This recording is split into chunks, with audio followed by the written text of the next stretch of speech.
जय श्री कृष्णा दोस्तों। अगर आपको ये कहानी अच्छी लगे तो सब्सक्राइब करें। श्री कृष्ण की नगरी द्वारिका महाभारत युद्ध के 36 वर्ष पश्चात समुद्र में डूब जाती है। द्वारिका के समुद्र में डूबने से पूर्व श्री कृष्ण सहित सारे यदुवंशी भी मारे जाते हैं। समस्त यदुवंशियों के मारे जाने और द्वारिका के समुद्र में विलीन होने के पीछे मुख्य रूप से दो घटनाएं जिम्मेदार हैं। एक माता गांधारी द्वारा श्री कृष्ण को दिया गया श्राप और दूसरा अर्षियों द्वारा श्री कृष्ण पुत्र साम को दिया गया श्राप। गांधारी का यदुवंश के नाश का श्राप।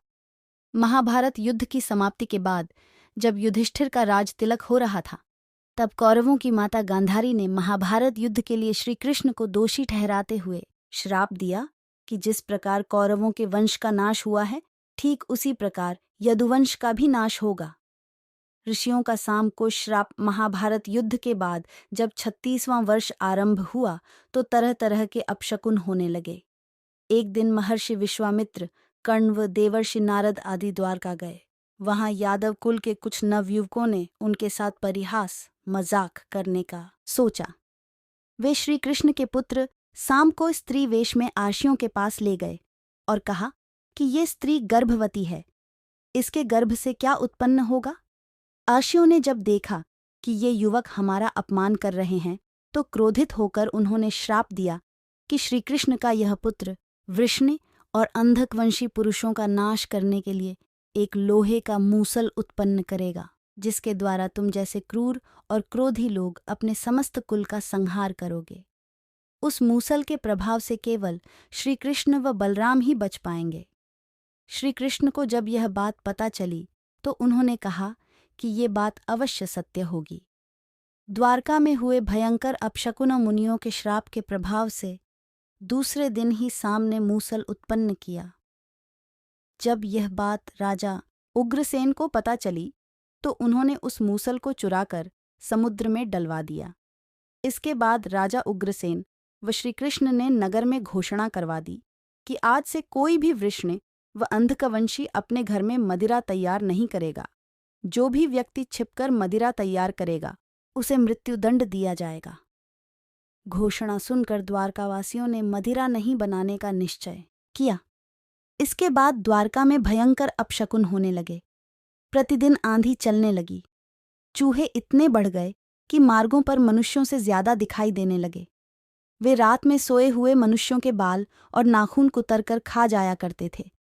सारस उल्लुओं की और बकरे गीदड़ों की आवाज निकालने लगे। गायों के पेट से गधे, कुत्तियों से बिलाव और नेवलियों के गर्भ से चूहे पैदा होने लगे। उस समय यदुवंशियों को पाप करते शर्म नहीं आती थी। अंधकवंशियों के हाथों प्रद्युम्न की हत्या। जब श्रीकृष्ण ने नगर में होते इन अपशकुनों को देखा तो उन्होंने सोचा कि कौरवों की माता गांधारी का श्राप सत्य होने का समय आ गया है।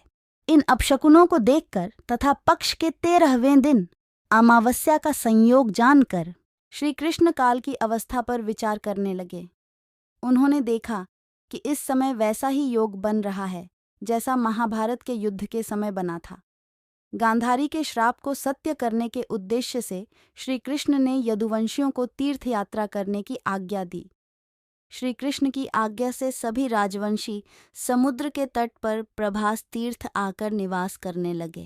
प्रभास तीर्थ में रहते हुए एक दिन जब अंधका व वृषणी वंशी आपस में बात कर रहे थे, तभी सात्यकी ने आवेश में आकर कृतवर्मा का उपहास और अनादर कर दिया। कृतवर्मा ने भी कुछ ऐसे शब्द कहे कि सात्यकी को क्रोध आ गया और उसने कृतवर्मा का वध कर दिया। यह देख अंधकवंशियों ने सात्यकी को घेर लिया और हमला कर दिया। सात्यकी को अकेला देख श्री कृष्ण के पुत्र प्रद्युम्न उसे बचाने दौड़े। सात्यकी और प्रद्युम्न अकेले ही अंधकवंशियों से भिड़ गए, परंतु संख्या में अधिक होने के कारण वे अंधकवंशियों को पराजित नहीं कर पाए और अंत में उनके हाथों मारे गए। यदुवंश नाश के बाद अर्जुन को कृष्ण का बुलाना। अपने पुत्र और सात्यकी की मृत्यु से क्रोधित होकर श्री कृष्ण ने एक मुट्ठी ऐर का घास उखाड़ ली। हाथ में आते ही वह घास वज्र के समान भयंकर लोहे का मूसल बन गई। उस मूसल से श्री कृष्ण सभी का वध करने लगे। जो कोई भी वह घास उखाड़ता वह भयंकर मूसल में बदल जाती, ऐसा आर्षियों के श्राप के कारण हुआ था। उन मूसलों के एक ही प्रहार से प्राण निकल जाते थे। उस समय काल के प्रभाव से अंधक श्री कृष्ण ने एक मुट्ठी ऐर का घास उखाड़ ली। हाथ में आते ही वह घास वज्र के समान भयंकर लोहे का मूसल बन गई। उस मूसल से श्री कृष्ण सभी का वध करने लगे। जो कोई भी वह घास उखाड़ता वह भयंकर मूसल में बदल जाती, ऐसा आर्षियों के श्राप के कारण हुआ था। उन मूसलों के एक ही प्रहार से प्राण निकल जाते थे।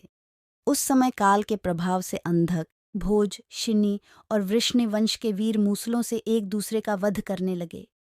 यदुवंशी भी आपस में लड़ते हुए मरने लगे। श्री कृष्ण के देखते ही देखते सांब, चारुदेशन, अनिरुद्ध और गद की मृत्यु हो गई। फिर तो श्री कृष्ण और भी क्रोधित हो गए और उन्होंने शेष बचे सभी वीरों का संहार कर डाला।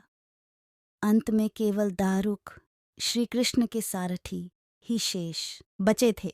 श्री कृष्ण ने दारुक से कहा कि तुम तुरंत हस्तिनापुर जाओ और अर्जुन को पूरी घटना बताकर द्वारका ले आओ।